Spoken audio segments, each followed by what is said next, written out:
नमस्कार मित्रों, इल्विन क्लासेस के यूट्यूब प्लेटफॉर्म पे आपका बहुत बहुत स्वागत है। हम हिंदी विषय के साथ फिर उपस्थित है। ये हमारी हिंदी विषय की अगली कक्षा है जो विलोम शब्दों पर आधारित होगी। यह विलोम शब्दों पर आधारित कक्षा 4-5 या मैक्सिमम 6 इसके मॉडल प्रश्न पत्र होंगे। आइए प्रारंभ करते हैं। निर्देश दिया गया है इसमें कि निम्नलिखित प्रश्नों में प्रत्येक शब्द के साथ क्या है, जितने शब्द है उसके साथ 4-4 विलोमार्थक शब्द दिए गए हैं। उनमें से एक ही विकल्प सही है। जैसे ये 4 प्रत्येक प्रश्न में दिए गए हैं, इसके ऑप्शन विलोम, लेकिन उसमें क्या है, एक शब्द का एक ही विलोम सही है। जो सही है आपको उसका उत्तर का सही उत्तर का चयन करना है। आइए प्रारंभ करते हैं। पहला हमारा है शब्द अगम। अगम, अगम का क्या होगा विलोम? सुगम। क्या होगा? सुगम। दूसरा अग्नि, अग्नि मतलब आग होता है, तो आग का उल्टा क्या होता है? पानी, पानी या जल। Option number C. अगला हमारा प्रश्न है अग्र। अग्र का क्या होगा? पश्च। ये पयच लिखा है, ये मिस्टेक है, इसका क्या होगा? पश्च। अज्ञ, अज्ञ का क्या होगा? प्रज्ञ। अथ, अथ का विलोम क्या होगा? इति।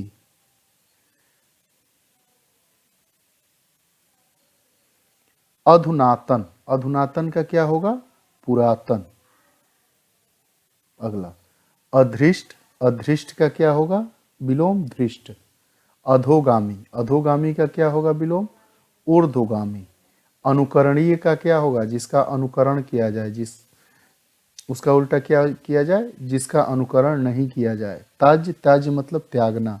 उपेक्षणीय, जिसकी उपेक्षा की जाए। निंदनीय, जिसकी निंदा की जाए। वर्जनीय, जो मतलब क्या हो, एकदम पूरे तरीके से वर्जन किया गया हो, उसका त्याग किया गया है। अगला हमारा प्रश्न है अनुकृति। अनुकृति का क्या होगा विलोम? अग्रकृति। सृष्टि, सृष्टि का क्या होता है? प्रलय। सृष्टि का क्या होगा? प्रलय। सृष्टि मतलब संरचना, रचना। प्रलय मतलब विनाश। आयोजन, आयोजन का विलोम क्या होगा? वियोजन। आयोजन करना किसी चीज का, और वियोजन करना मतलब खत्म करना, समाप्ति करना। मृदुल, मृदुल का क्या होगा? मृदुल का विलोम कठोर होगा। आइए आगे देखते हैं। तिमिर, तिमिर मतलब क्या होता है? तिमिर मतलब अंधकार। अंधकार का क्या होगा विलोम? प्रकाश। अर्जन, अर्जन का क्या होगा? अर्जन मतलब कमाना। अर्जन मतलब क्या होता है? कमाना। तो कमाना का क्या होगा? व्यय करना। वर्जन, वर्जन, त्याग, ये तीनों अलग है। अर्जन का विलोम क्या होगा? व्यय। रंगीन, रंगीन मतलब जिसमें रंग हो, उसका विलोम क्या होगा? रंगहीन। देखिए यहाँ पे 2 रंगहीन लिखा है। अब जो वर्तनी वाला जो हमारा आएगा अंक, उसमें आप इसमें देखेंगे सही वर्तनी। परीक्षाओं में सही वर्तनी चुनने को भी आता है। रंगहीन में क्या होगा? रंगहीन में बड़ी की मात्रा। हमें कौन सी मात्रा? बड़ी की मात्रा। ये हमारा क्या है? ये रंगहीन सही है। अब आगे उत्कर्ष, उत्कर्ष का क्या विलोम होगा? अपकर्ष। ये जो हम लोग प्रश्न सॉल्व कर रहे हैं, ये कहीं ना कहीं परीक्षाओं में पूछा गया है या पूछे जाने की बहुत ज़्यादा संभावना होती है। अगला देखिए अनुशासित।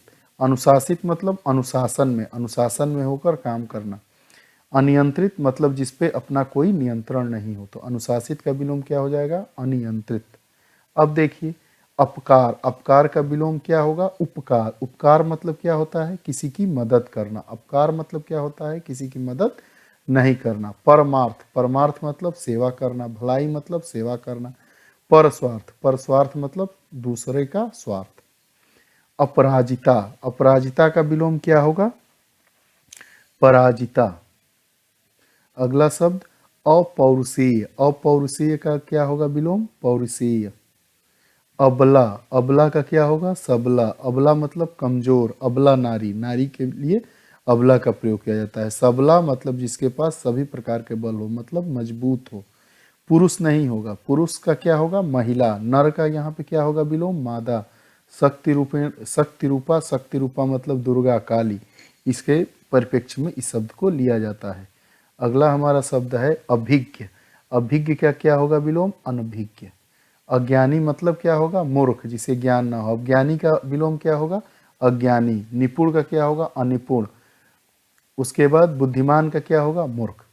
अभिजात्य, अभिजात्य वर्ग होता है, उसका क्या होगा विलोम, अभिजात्य का विलोम आपका होगा अकुलीन। अकुलीन अभिजात्य वर्ग मतलब बुजुआ सोसाइटी, बुजुआ वर्ग जिसे कहते हैं, मतलब समाज में जो लोग ऊंचे होते हैं उनको अभिजात्य वर्ग कहा जाता है। अकुलीन मतलब निचले तबके के लोग। अर्पण, अर्पण मतलब अर्पित करना, किसी को देना। अर्पण मतलब देना, इसका विलोम क्या होगा ग्रहण। ग्रहण मतलब प्राप्त करना, लेना। अर्वाचीन, ये बार बार पूछे जाने वाला शब्द है। अर्वाचीन पीसीएस में भी कई बार पूछा है, सीसैट में। तो अर्वाचीन का क्या होगा प्राचीन। नव्य का विलोम क्या होता है अनव्य। नवीन का क्या होगा पुराना। ठीक, अर्वाचीन का क्या होगा प्राचीन। अब देखिए अल्पज्ञ, अल्पज्ञ का क्या होगा विलोम, अल्पज्ञ का क्या होगा बहुज्ञ। अल्पज्ञ मतलब कम जानने वाला, बहुज्ञ मतलब बहुत जानने वाला। विद्वान मतलब जिसके पास ज्ञान है, ज्ञानी मतलब ज्ञानी। महाविद्वान महाविद्वान। कोप, कोप का क्या होगा विलोम, कोप का विलोम होगा शांत। कोप भवन में जाना मतलब विलाप करना, क्रोध में आ जाना, और इसका क्या हो जाएगा शांत रहना। उत्कर्ष, उत्कर्ष का क्या होगा अपकर्ष। आइए आगे देखते हैं। मानव, मानव का विलोम क्या होगा दानव। भीषण, भीषण मतलब क्या होता है बहुत ज्यादा, भीषण मतलब भयानक। भीषण का विलोम क्या होगा भीषण का होगा सौम्य। विरक्त, विरक्त का क्या होगा अनुरक्त।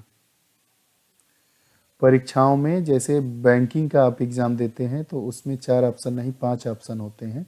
ये तो बैंकिंग में भी जो प्रश्न पूछा जाता है उसमें भी हिंदी के क्वालिफाइंग क्वेश्चन होते हैं, उसमें ये पूछा गया विलोम शब्द है। तो इसका क्या है, क्यों हम बता रहे हैं ऐसा, क्योंकि बैंकिंग वाले में 5 ऑप्शन रहता है, तो ये ऑप्शन नहीं होगा। विरक्त का क्या होगा अनुरक्त। अब देखिए अनुरक्त दो दो जगह दिया है, ये बर्तनी सुधार वाला मामला है, ये गलत है। अनुरक्त में न में छोटाओं की मात्रा बड़ाओं की मात्रा रहेगा, ये गलत है, ये सही है।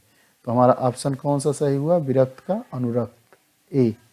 संवेदनशील, संवेदनशील का संवेदनशील का यहाँ पे संबंध क्या है, संवेदनशील मतलब नाजुक। नाजुक का उल्टा क्या हो जाएगा विलोम क्या होगा मोटी चमड़ी वाला। कृपण, कृपण मतलब कंजूस। कृपण का क्या होगा दान करने वाला दानी विलोम। लघिमा, लघिमा का क्या होगा महिमा। निकृष्ट का क्या होगा विलोम उत्कृष्ट। अब देखिए कृतघ्न है और कृतज्ञ, कृतघ्न का विलोम क्या है कृतज्ञ है। कृतज्ञ मतलब किसी के प्रति अपनी कृतज्ञता जाहिर करना, मतलब जो किसी व्यक्ति का काम किया है उसके प्रति आभार व्यक्त करने वाले को क्या कहते हैं कृतज्ञ। और कृतज्ञ क्या कहते हैं किसी के प्रति कोई आभार नहीं। इसका निष्पक्ष का क्या होगा पक्ष। अब देखिए परोक्ष, परोक्ष का क्या होगा विलोम। परोक्ष का क्या होगा प्रत्यक्ष। परोक्ष मतलब पर्दे के पीछे, प्रत्यक्ष मतलब आमने सामने। अवनत, अवनत का विलोम क्या होगा उन्नत। अवनत मतलब नीचे, उन्नत मतलब आगे बढ़ना विकास करना। अवनी, अवनी का क्या होगा विलोम, अवनी का विलोम होगा अंबर। अवनी क्या क्या कहते हैं अवनी मतलब धरती, अंबर मतलब आसमान। आगे आकाश, आकाश का विलोम क्या होगा पाताल। अंबर मतलब क्या होता है आसमान, नभ मतलब आसमान। आकुंचन, आकुंचन का क्या होगा विलोम? सिकुड़ना। आकुंचन मतलब फैलना, सिकुड़ना मतलब सिकुड़ना, कम होना। आगत, आगत का क्या होगा? अनागत। आगमन का क्या होगा? प्रस्थान। आज के इस अंक में हमने 43 शब्द विलोमों को ध्यान से पढ़ा। फिर अगली कक्षा में उपस्थित होंगे। आप लोग हमारे वीडियोस के इस अंक को भी देखिए, अपने कमेंट बॉक्स में ज़रूर दें। आप लोगों को यह कक्षा कैसी लगी ज़रूर बताइए। आप लोग साथ बने रहे इसके लिए बहुत बहुत धन्यवाद। नमस्कार।